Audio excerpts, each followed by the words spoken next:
আজ তো ঠিক করেই এসেছি, স্কুলের মেন অফিসে ঢুকেই ছাড়বো। লক যেমনই হোক, আমার কাছে সব সাইজের স্ক্রু ড্রাইভার রেডি আছে।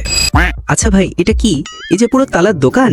দেখো তো ভাই, বলো তো তুমি এটা খুলতে পারবে? আরে হ্যাঁ, আমার কাছে ছোট বড় সব টাইপের হাতুড়ি আছে। ঠিক আছে, তুমি লকটা খুলো, কিন্তু খেয়াল রাখো ডোর যেন না ভাঙে। ওকে ওকে ব্রাদার, এখন শুধু তুমি আমার স্কিলস দেখে যাও। চলো এবার ক্লাসে একটা ব্রেকিং নিউজ ঘোষণা করে সবাইকে শক দিয়ে দিই। বাট ওয়েট, এখানে তো একদম আলাদা লেভেলের মজা চলছে। কেউ ঘুমাচ্ছে, কেউ খেলছে, তো কেউ আবার নাচছে। আমি তো পুরো পাগল হয়ে যাব। এর চেয়ে বরং আমি কুংফু ট্রেনিং নিলেই ভালো, অন্তত পজিটিভ এনার্জি তো পাবো। রাজ, আজ তুমি একদম পারফেক্ট জায়গায় এসেছো। এখন থেকে আমরা একসাথে কাংফু ট্রেনিং করব আর আমাদের ফ্রেন্ডস এন্ড ফ্যামিলিকে শক করে দেব। হ্যাঁ জানবি, তুমি একদম ঠিক বলেছো। দেখো আমার কস্টিউম কেমন লাগছে। আরে এই কি বাজে কস্টিউম! সাদা হারামি, এই নিয়ে আমার কস্টিউমের দুর্নাম করার সাজা। এসেছে আমার সাথে মজা করতে, নোবরা কোথিকার। কিন্তু এখন তো টাইম বদলে গেছে, আমরা এখন অফিসের এমপ্লয়ি। অ্যাকচুয়ালি এটা আমার ফার্স্ট ডে, ওই জন্য সবাই এত শক। কিন্তু সেই দিন আমাকে এত মারলি কেন?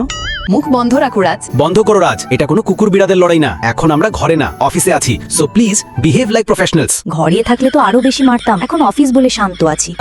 আমি কি তোকে দেখে ভয় পাই? হাত সরাও, নালে এক্ষুনি চুমু দিয়ে দেবো।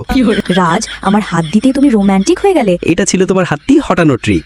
ওকে, আই আন্ডারস্ট্যান্ড। এবার চলো স্কুলে একবার চোখ মেরে দেখি আসলেই কি চলছে এখানে। আরে এ কি, একটা বিশাল বডি বিল্ডার দাঁড়িয়ে নিজের মাসল ফ্লেক্স করছে। আরে এই হঠাৎ কোথায় গেল? বলো তো, আমাদের স্কুলে কেন এসেছো? নিজের বাঁচার ইচ্ছে নেই? দেখো আমার বাইসেপস। দাঁড়াও একটু চেক করি। তুমি আমাকে হঠাৎ কেন টাচ করলে? করে ছুঁয়েছি, এখনো ছুঁচ্ছি, আর তুমি এতেই পড়ে গেলে।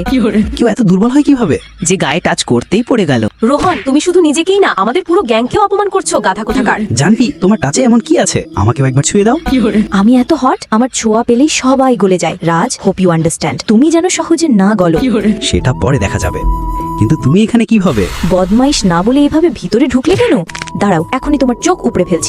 আরে জানবি, আমি তো কিছুই দেখিনি, তবু তুমি আমাকে দিনের বেলায় চাঁদ দেখালে।